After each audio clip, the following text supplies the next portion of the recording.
श्रीमान् वेंकटनाथार्य कवितार्किक केसरी वेदांत आचार्यवर्यो मे सन्निधत्तां सदा हृदि रामानुजदया पात्रं ज्ञानवैराग्यभूषणं श्रीमद्वेंकटनाथार्यं वन्दे वेदान्तदेशिकं लक्ष्मीनाथसमारम्भां नाथयामुनमध्यमाम् अस्मदाचार्यपर्यन्तां वन्दे गुरुपरम्परां यो नित्यमच्युतपदाम्बुजयुग्मरुक्म व्यामोगतस्तदितराणि तृणाय मेने अस्मद्गुरोर्भगवतोस्य दयैकसिन्धोः रामानुजस्य चरणौ शरणं प्रपद्ये।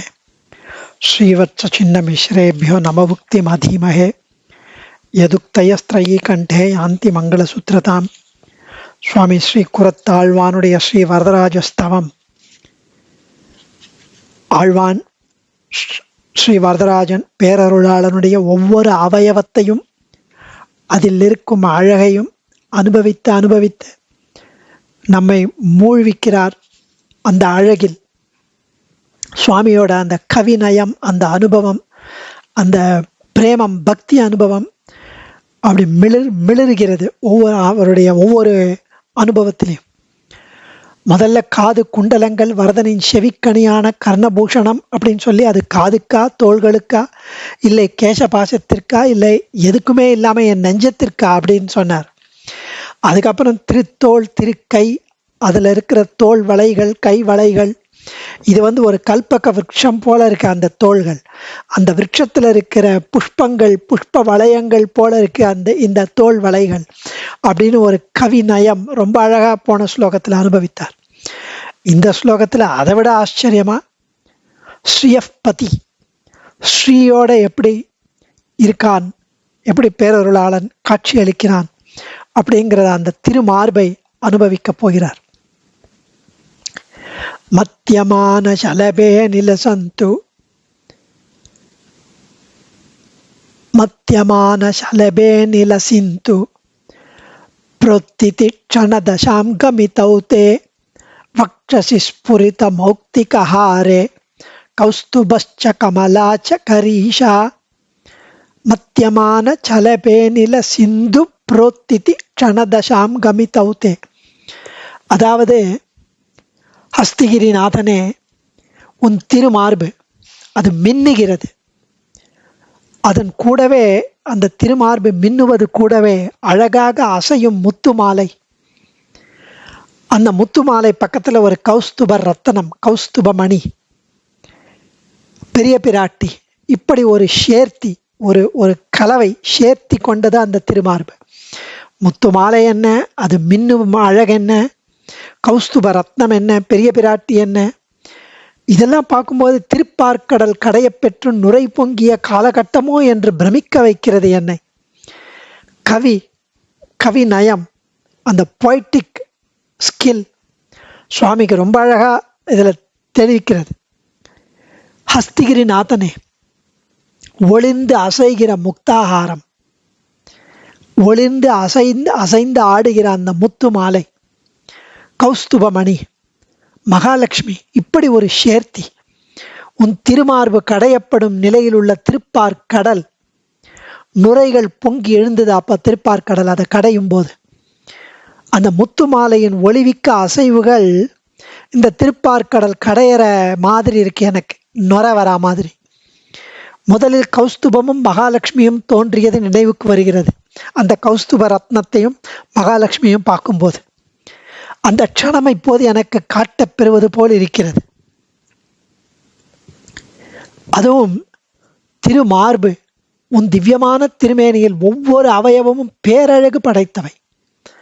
ஆஸ்ரிதர்களுக்கு ஒவ்வொரு விதமாக ஒவ்வொன்றும் போக்கியமாக இருக்கிறது, இனிமையாக இருக்கிறது, அனுபவிக்கத்தக்கதாக இருக்கிறது. அவற்றிலும் அந்த திருவடிகளும் திருமார்பும் பிரத்யேகமாக விசேஷங்கள் இருப்பதை சொல்வர். இப்போது அத்தகைய திருமார்பை சேவிக்கிறேன். உனது திருமார்பு விஷாலமானது.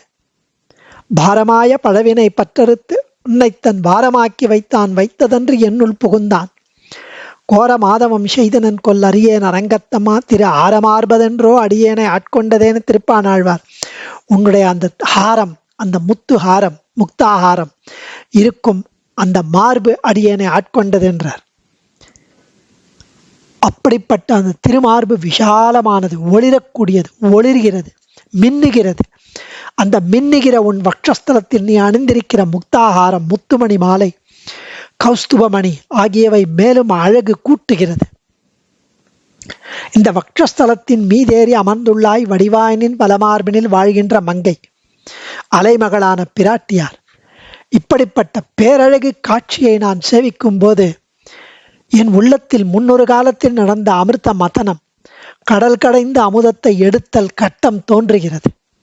விஷால திருமார்பு பார்க்கடல், கடையப்படும் அக்கடலில் கடைதலால் ஏற்படுகிற வெள்ளை நுரைகள் அந்த முத்து மாலையின் மின்னும் அசைவுகள், அந்த அசைவுகளாய் தோன்றும் ஒளி கீற்று அந்த கௌஸ்துபமணியின் பிரதிபை.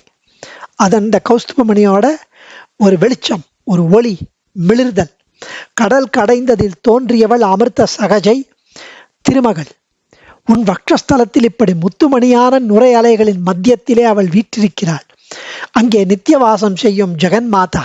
இப்படி நான் பிரமிக்கிறேன். நான் எவ்வளவு அழகான ஒரு வர்ணனை சுவாமி.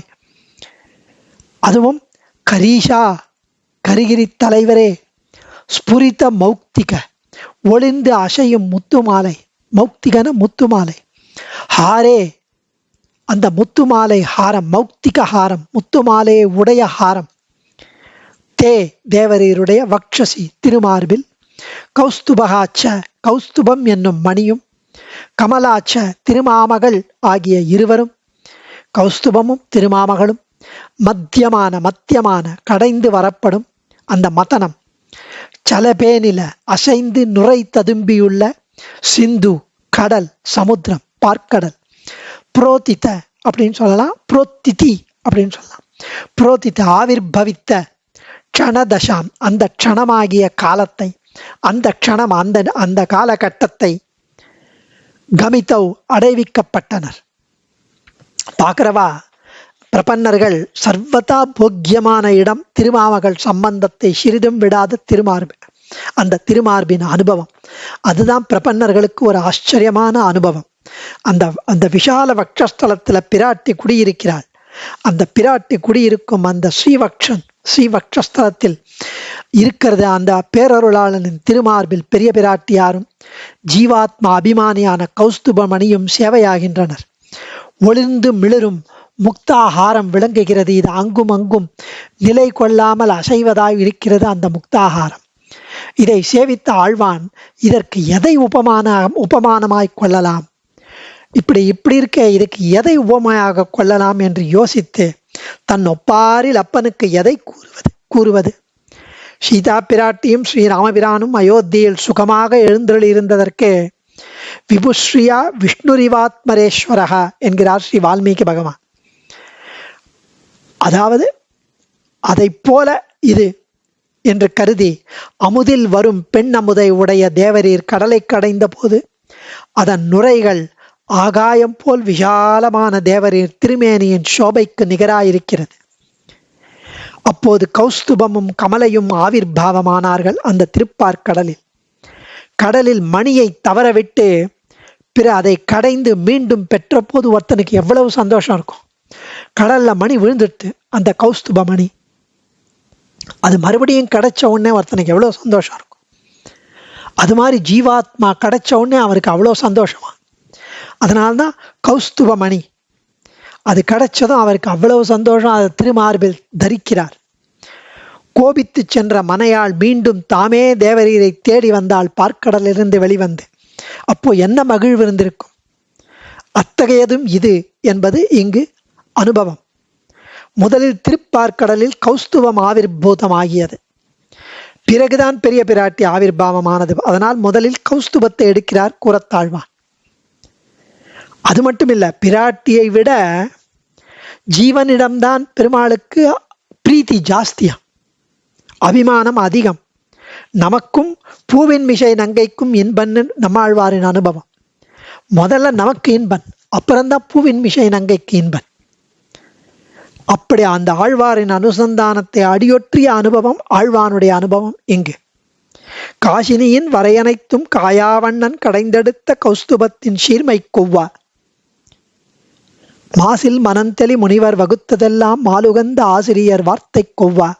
வேதாந்த தேசிகனுடைய பிரபந்தத்துல காசினியின் வரையனைத்தும் காயாவண்ணன் கடைந்தெடுத்த கௌஸ்துபத்தின் சீர்மைக்கு ஒவ்வா என்றெல்லாம் ஆச்சாரியர் ஜீவாத்மா அபிமானியான கௌஸ்துபத்தை பலபடி புகழ்ந்தார். எம்பெருமானின் திருமார்பை பிராட்டியைப் போல அலங்கரிக்க பிராப்தமானவனான இவன் ஜீவாத்மா. பிராட்டியைப் போல எம்பெருமானின் திருமார்பை அலங்கரிக்க நமக்கு அத்தனை பாத்தியத்தை உண்டு, உரிமை உண்டு. அவன் இப்படி பாழாகி போகிறானே என்று அறிவிக்குவதற்காக கூட ஆழ்வான் இந்த மாதிரி அனுபவிக்கலாம். அதையெல்லாம் இங்கு அனுசந்திக்கணும்னு ஸ்ரீவத் ரங்காச்சார் ஆச்சரியமாக அனுபவிக்கிறார்.